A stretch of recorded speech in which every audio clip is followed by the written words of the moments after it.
Bora atualizar as notícias do Timão, porque aquilo que a gente esperava aconteceu.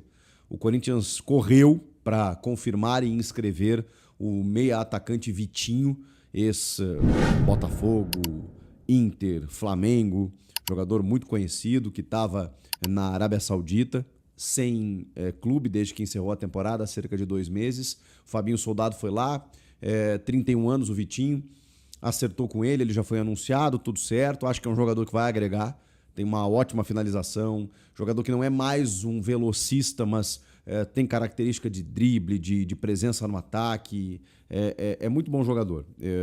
Acho que o Corinthians acertou diante das dificuldades que tem, e elas aumentam a partir de agora. O Corinthians correu para contratar o Vitinho, que era uma negociação encaminhada, na segunda-feira, porque sabia do que poderia acontecer, e aconteceu. O Corinthians já havia sido condenado, né, em última instância pela Corte Arbitral do Esporte a pagar os 33 milhões de reais ao Santos Laguna do México pela aquisição do zagueiro Félix Torres.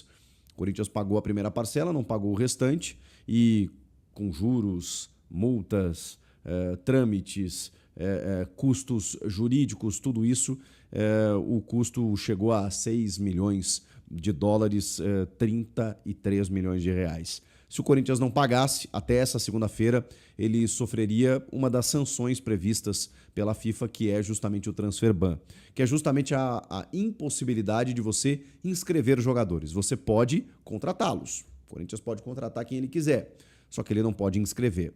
Nessa janela e nas próximas 2. Olhem o tamanho do pepino.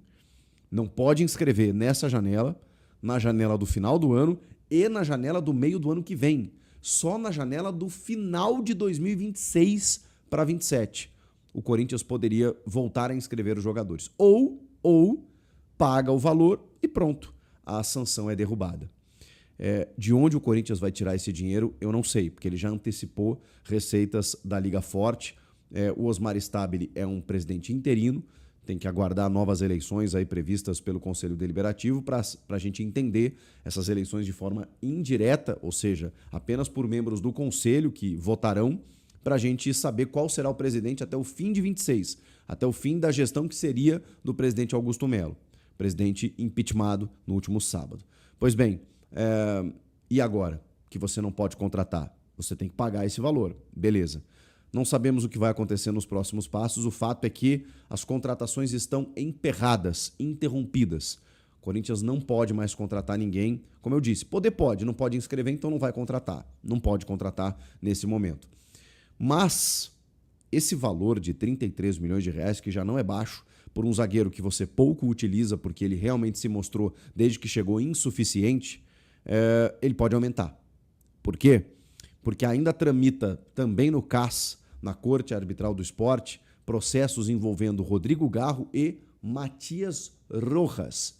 Lembram dele? Pois bem, só o Rojas, 40 milhões de reais. O Garro, mais 25 milhões de reais. Então a gente está falando de 65 milhões de reais, com os 33, estamos falando aí de cerca de 100 milhões de reais que o Corinthians terá que despender para poder liberar, né, destravar esse transfer ban e poder contratar. Como isso vai acontecer, gente? Eu não sei.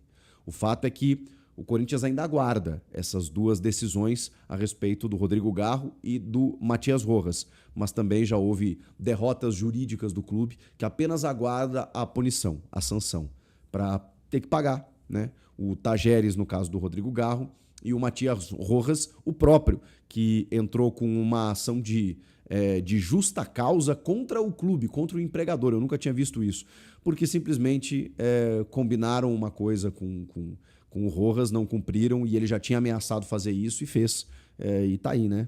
Foi uma incompetência, uma barberagem dessa gestão que culminou não só no valor estratosférico de 40 milhões por um jogador que você não usou, mas também pela implicação jurídica e administrativa, que é um transfer ban, impedindo o clube de contratar. Olha que insanidade. E o Félix Torres é a mesma coisa. O Santos Laguna enviou não sei quantos e-mails cobrando e nenhuma resposta. Vocês esperam o quê? Que o clube que vendeu o jogador, que depende muitas vezes desse recurso, faça o quê? Cara, não vai me pagar? Tá bom, vou acionar a FIFA. E é o que está acontecendo. Então, o Corinthians também colhe frutos de péssimas administrações. Meu Deus do céu. De péssimas decisões. E aí tem a ver também, nesses casos especificamente, então, dessa gestão. Não apenas daquelas passadas que merecem todas as críticas. A gente está falando de caras que hoje estavam há pouco tempo no Corinthians e continuam fazendo as mesmas coisas erradas e jogando o clube, né, às traças da maneira como está. Enfim, vamos lá, vamos falar de coisa boa, tentar olhar por um prisma um pouco positivo, porque o Corinthians eliminou o Palmeiras, está nas quartas de final da Copa do Brasil, não vai bem no Brasileiro, é verdade, né? Ganhou um jogo nos últimos 10, mas na Copa do Brasil tem um treinador que é especialista, já ganhou 3 competições, gosta de mata-mata, eliminou o Palmeiras, alguns favoritos ficaram pelo caminho, como o próprio Flamengo, como o próprio Palmeiras, como o próprio São Paulo, e agora? E agora que o Corinthians terá pela frente o Atlético Paranaense, que eliminou o São Paulo, inclusive, num jogo de ida em que o São Paulo poderia ter feito muito mais do que o 2-0, depois toma um gol, vira 2-1, deixando uma vantagem mínima de apenas um gol de diferença para decidir fora de casa, na Arena da Baixada, perde o seu goleiro Rafael com 3 minutos de jogo, entra o Jandrei, que é contestadíssimo, né? Inclusive já foi embora, já foi jogar no Juventude, toma um gol de uma bola extremamente defensável, como havia tomado no primeiro jogo, inclusive, e esse 1-0 leva a decisão para os pênaltis. O Santos, goleiro do Atlético, pegou as 3 penalidades. A terceira, inclusive, do próprio Jandrei, que não sei por que quis ali, sei lá, salvar toda a sua reputação num pênalti e, na verdade, jogou tudo a perder. Mas por que eu fiz esse resumo? Porque o Atlético, assim, não tem a prioridade, não tem como prioridade a Copa do Brasil, e sim a Série B, onde o time está numa situação até bem difícil, acho que é 12º, perdeu para o Criciúma agora recentemente. O Odair Hellmann, que é o técnico lá, tem dito claramente que, ok, estamos indo e tal, ou seja, o Atlético não queria nem passar pelo São Paulo e passou. Não estou dizendo que ele não vai querer passar pelo Corinthians. O Atlético sabe que daqui a pouco, né, se chegar numa semifinal, numa final de Copa do Brasil, vai fazer história, vai arrecadar dinheiro, vai dar moral daqui a pouco para se recuperar na Série B também. Os caras, obviamente, vão jogar quando entrarem em campo. Mas existe um foco estabelecido que não está na Copa do Brasil. E vamos lá, é um time de Série B do Campeonato Brasileiro. Então, dá para dizer que o Corinthians deu um pouquinho de sorte no sorteio. É sempre complicado falar isso, né? Mas assim, entre todos os times é o único da Série B. E o Corinthians tem mais time que o Atlético Paranaense e decidirá em casa, nesses confrontos que acontecerão no final de agosto e início de setembro. O primeiro jogo será em Curitiba, na Arena da Baixada, e a decisão na outra semana dentro da Neoquímica Arena. Ou seja, o Corinthians tem pleníssimas chances de bater o Atlético Paranaense nesses 2 jogos e chegar até uma semifinal de Copa do Brasil. O que acontece com o Corinthians é inacreditável. No meio de tudo isso, da crise política, administrativa, financeira, jurídica, no meio de tudo que está rolando, o Corinthians ainda pode chegar numa semifinal de Copa. E aí, no chaveamento, vai pegar o vencedor do Clássico Mineiro, entre Cruzeiro e Galo. E aí dá jogo, né, gente?